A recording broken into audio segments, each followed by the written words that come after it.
7h26, Thomas Soto. Les secrets politiques de Caroline Roux. Bonjour Caroline. Bonjour Thomas. J-160, Laurent Fabius est le grand ordonnateur de la conférence climat qui se tiendra à Paris à la fin de l'année.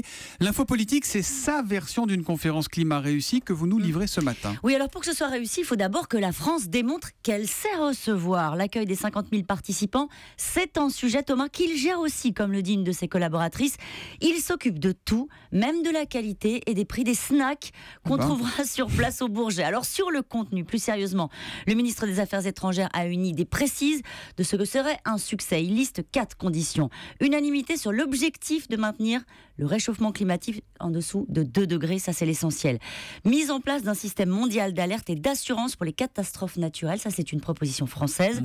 Engagement précis et chiffré de toutes les régions, de toutes les mairies en matière d'environnement. Et enfin, naturellement, que les pays acceptent de mettre la main à la poche. Voilà ce qu'il faut en décembre pour qu'ils puissent dire « j'ai réussi ». Bon, mais est-ce que c'est bien parti alors ? Alors, sur l'objectif des 2 degrés, des chefs d'État africains de passage à Paris nous ont confié récemment qu'un mouvement était enclenché. Mais vous le savez, Thomas, tout dépend de la bonne volonté de la Chine et des États-Unis.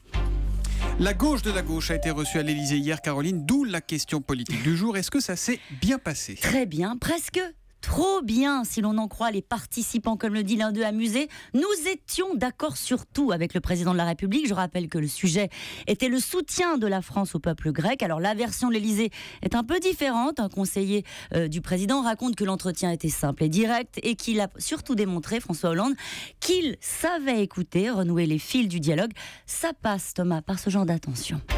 Et puis on va en entendre parler, Caroline. Oh, je ne résiste pas. L'inauguration du poulailler de la mairie de Paris par Anne Hidalgo jeudi, il a été construit par des petits Parisiens avec des matériaux renouvelables. Il sera installé dans le jardin de l'hôtel de ville. Alors on avait les abeilles de Barcelone à l'Assemblée, on aura les poules d'Anne Hidalgo. Eh ben elles sont déjà là, les secrets politiques de Caroline Roux tous les matins à 7h25 sur Europe 1. Demain, Caroline. À demain.